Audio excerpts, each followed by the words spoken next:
পৃথিবীর জমিনে 5 জন আল্লাহর বান্দা বান্দি সবচাইতে বেশি কেঁদেছিলেন, যাদের কান্নাটা আমার আল্লাহর কাছে পছন্দ হয়েছে। এবার বলুন এই 5 জনের নাম জানা দরকার আছে না নাই? বন্ধু,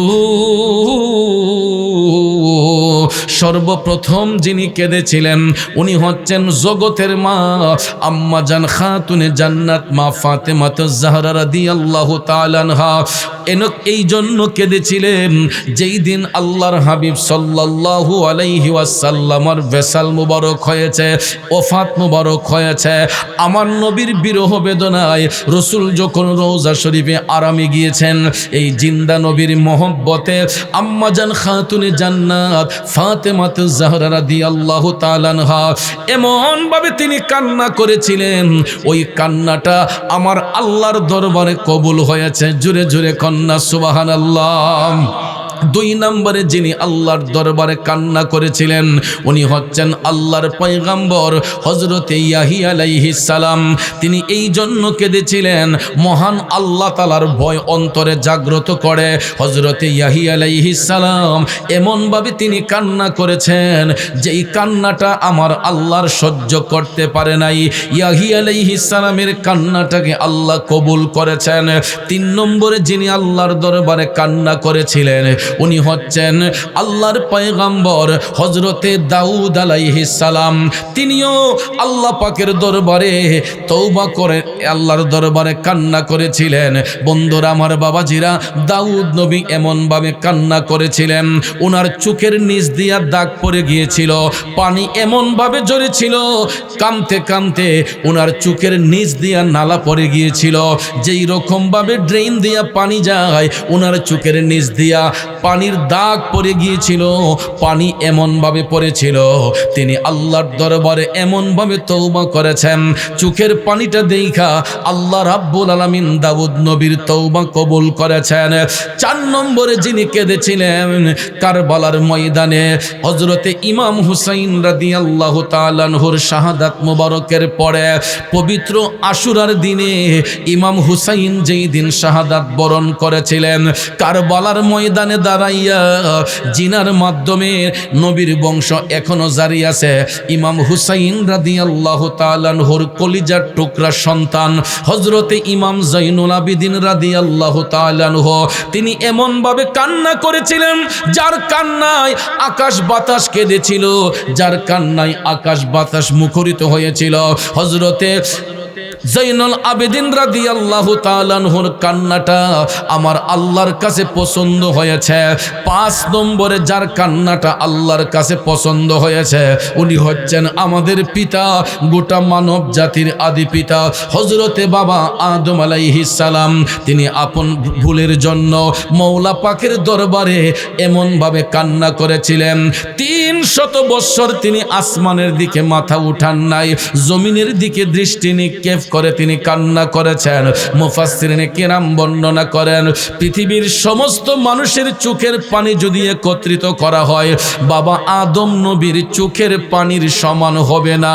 চিল্লায়া বলেন না সুবহানাল্লাহ। 300 বছর যখন তিনি কান্নাকাটি করলেন, এরপরে আল্লাহ রাব্বুল আলামিন হযরতে আদম নবীর উপর দয়াশীল হইয়া ওনার অন্তঃকরণে আল্লাহ কিছু বাণী জাগ্রত করে দিলেন। এখন জানতে হবে কি এমন বাণী আদম নবীর অন্তরে জাগ্রত করা হলো।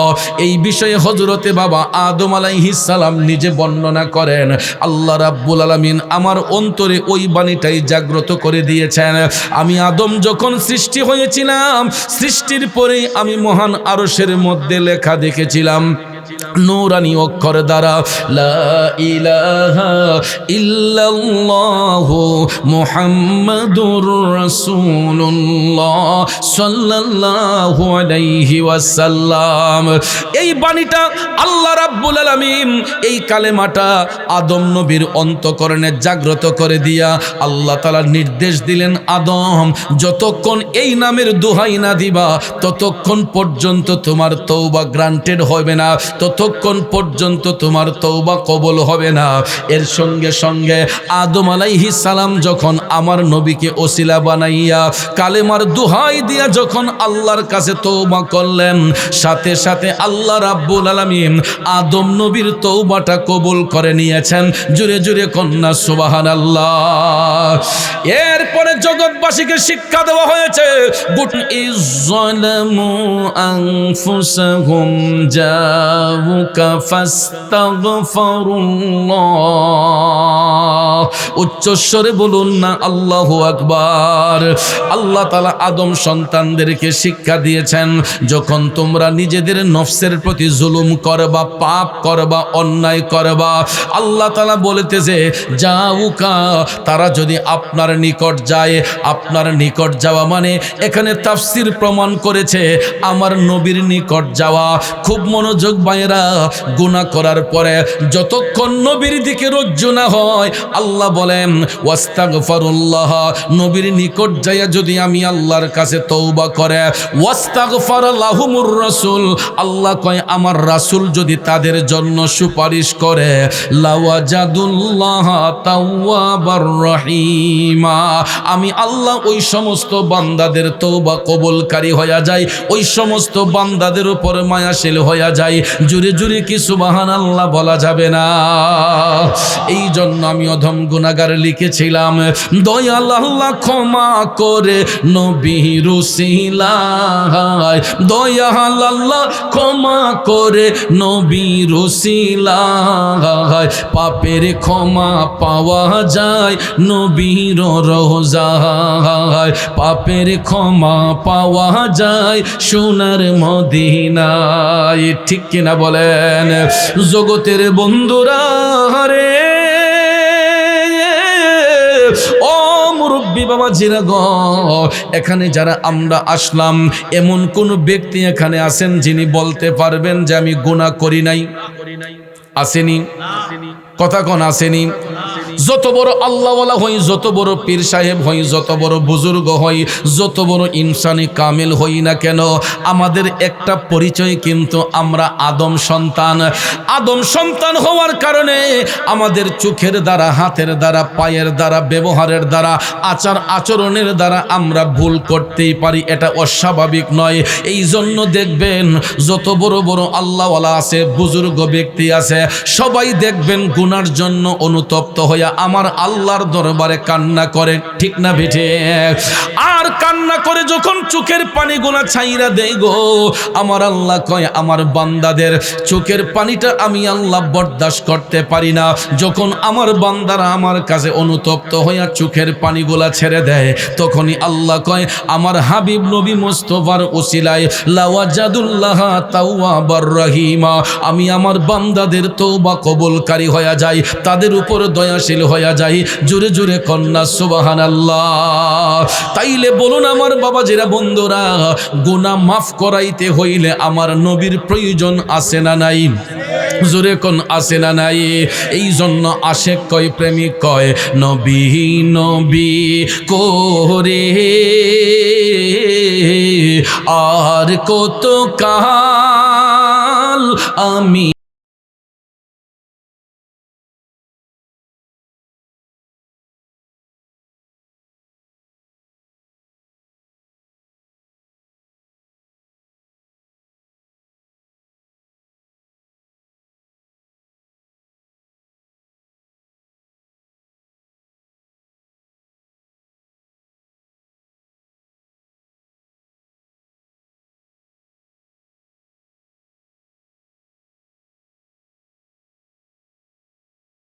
নবী নবী করে আর কত কাল আমি কাঁদব। খারাপ লাগতেছে বাবাজিরা, তাইলে জবানটা ছেড়ে আমার সাথে বলার চেষ্টা করুন।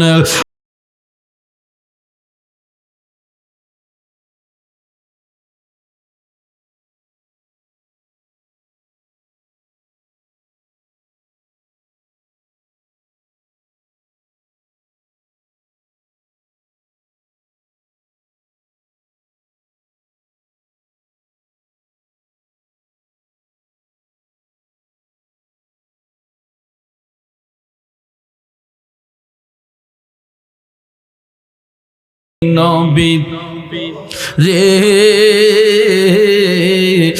আর কত কাল আমি কাঁদব বন্ধু বলুন আমরা রসুল দেখতে চাই কি চাই না রসুল্লাহবাদের প্রেমিকেরা ও নবীর প্রেমিকেরা নবী দেখতে যদি চান আমার নবী শুধু বিল্ডিং গড়ে আইসা দেখা দেয় না আমার নবী 5 তলা 10 তলাতে আইসা দেখা দেয় না অন্তরটা যদি পরিষ্কার হয় গো আমার নবী ভাঙ্গা ঘরেরও মেহমান হইয়া যাইতে পারে কথা বলেন ঠিক কিনা তাইলে বাজান যদি রসুল দেখতে চান আমার নবী শিখাইয়া দিছে কেমনে নবী দেখা যায় আমার নবী নিজেই বলেছে আমারে তোমরা সব সময় পাইবা কিসের মাধ্যমে রসুল বলেছেন যদি তোমরা আল্লাহর ধ্যানে মগ্ন হইয়া যাও যদি তোমরা আল্লাহর ইবাদতে মশগুল হইয়া যাও আমি নবী দেখা তোমাদের জন্য একবারে সহজ হইয়া যাবে এই জন্য